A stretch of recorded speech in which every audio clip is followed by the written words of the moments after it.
In this episode of the Church Security Roll Call, we're going to be discussing lessons learned from a church shooting. Stand by.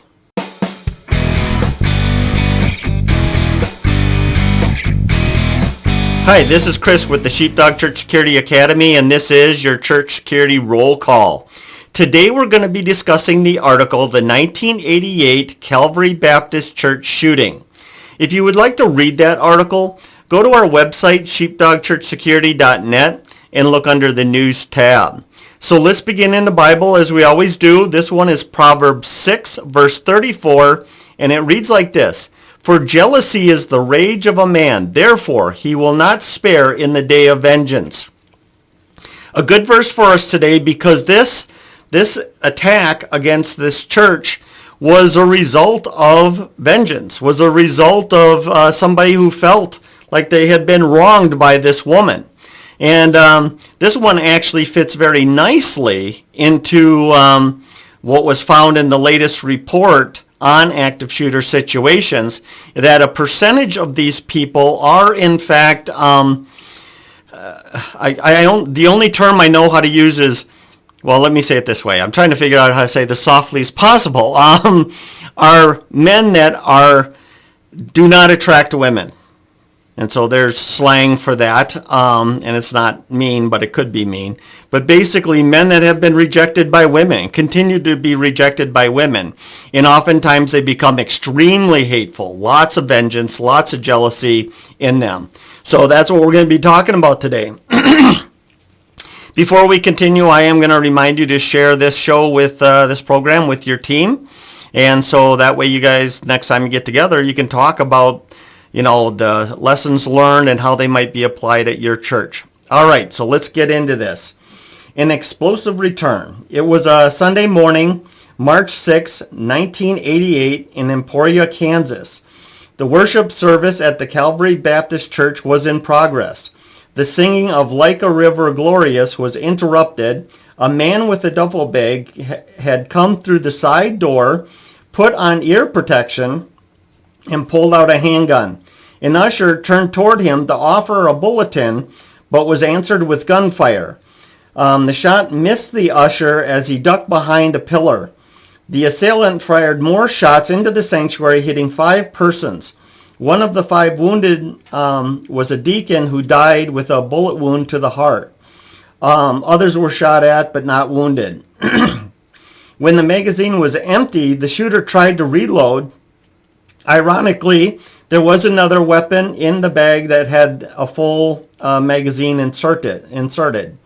A church member, Jerry Waddell, took advantage of this lull, charging the shooter. The assailant turned and ran for the door and into the street. Waddell threw a hymnal at him, hitting him in the back of the head, then tackled him. 2 other men joined in holding the shooter down, one taking the gun away. The downed assailant asked something like, "Don't you know me?" This ended the shooting.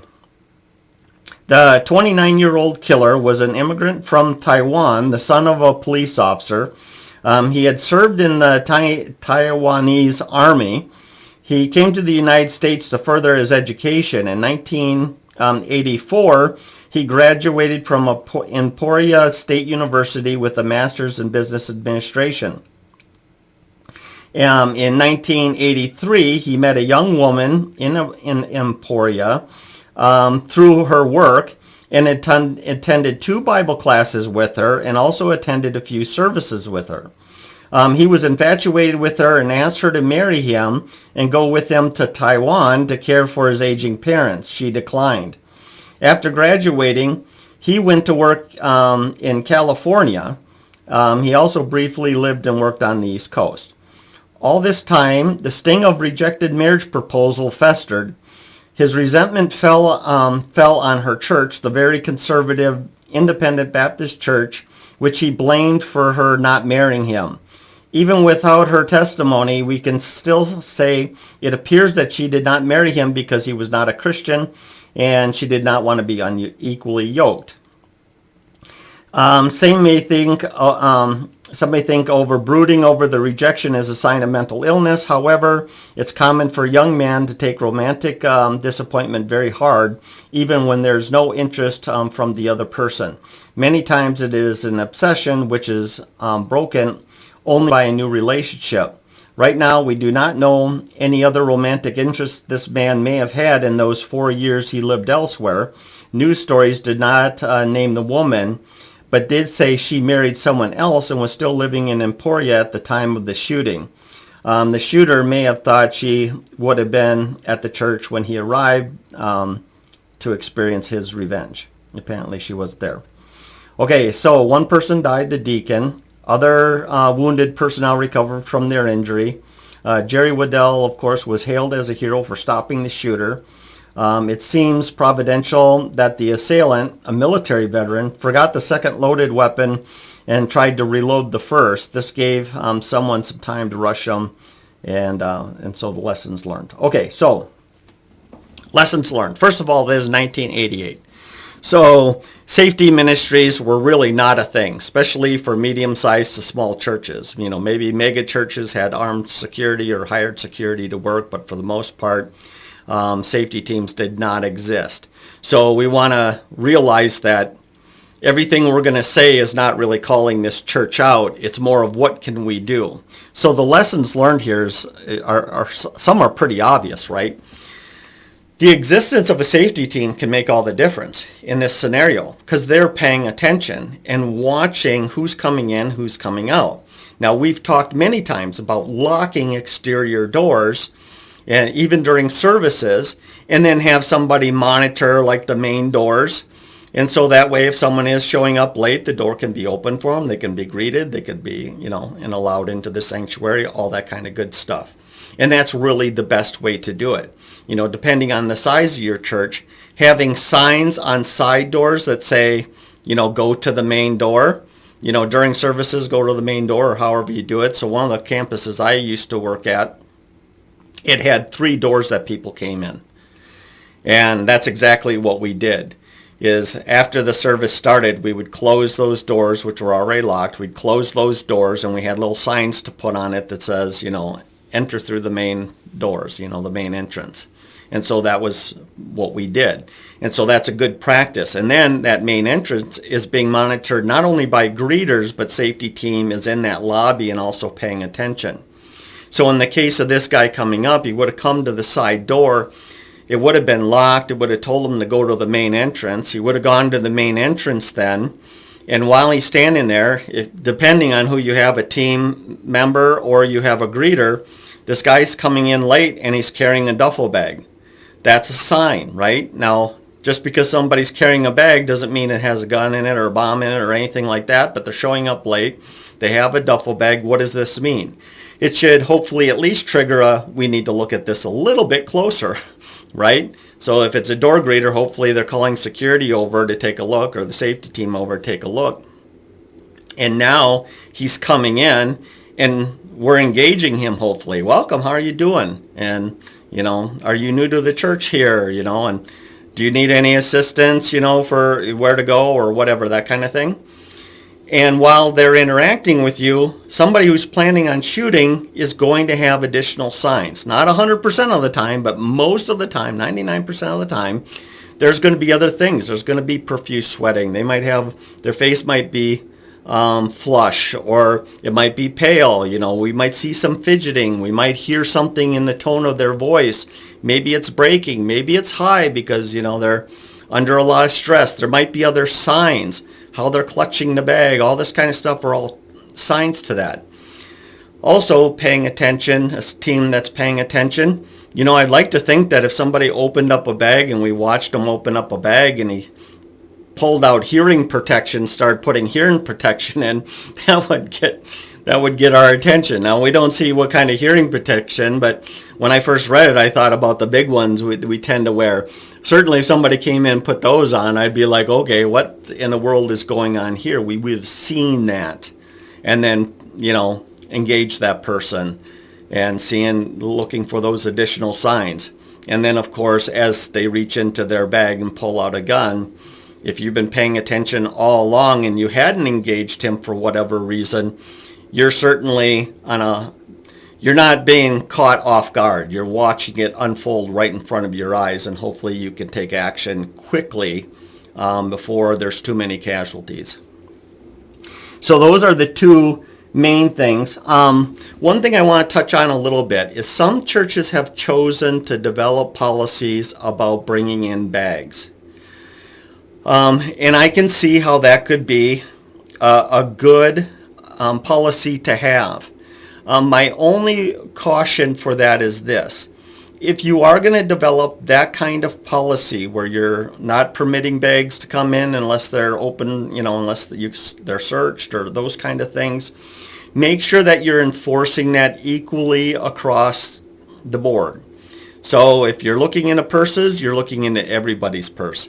If you're looking in bags, duffel bags, and backpacks, then you're looking in everyone's bags. Because what you can get slung up on is this, is if you just randomly enforce it, that's something that could come back and bite you, especially if it looks like you're doing it against a protected class. Then you're definitely going to have some major problems. So make sure if you have a policy like that, you're enforcing it across the board. So basically, this was a tragic situation. It ended well. I know it's weird to say that, but Waddell was ready to act, and he did take some great action. Now, chasing him outside, that's something else that you guys have to decide. Waddell chased him outside, and that's okay. But just realize that once they're outside, the danger to the sanctuary is over, and at least if you're going to be going into a lockout scenario, which would make complete sense after that kind of event to keep them out of the building, chasing after him, if you're the only armed person, maybe you should stay back and help.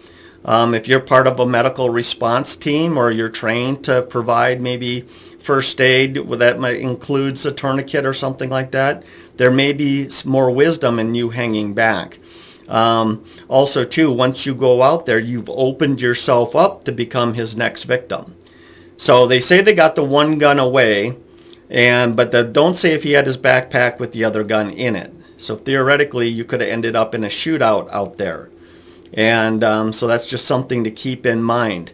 It's often a numbers game and where you can be the most help, and catching the guy might not be the most important thing at that time. Protecting people and keeping them safe and providing medical aid might be a higher priority. So that's basically it. Really, the way they did not fail, if you will, in any way. But today we certainly could fail. So if this happened again today, so that was 1988, if this happened today in 2023, then the response would be, why didn't they have a safety team? Right? We have to have safety teams. We have to be paying attention. We have to control traffic, especially during the service.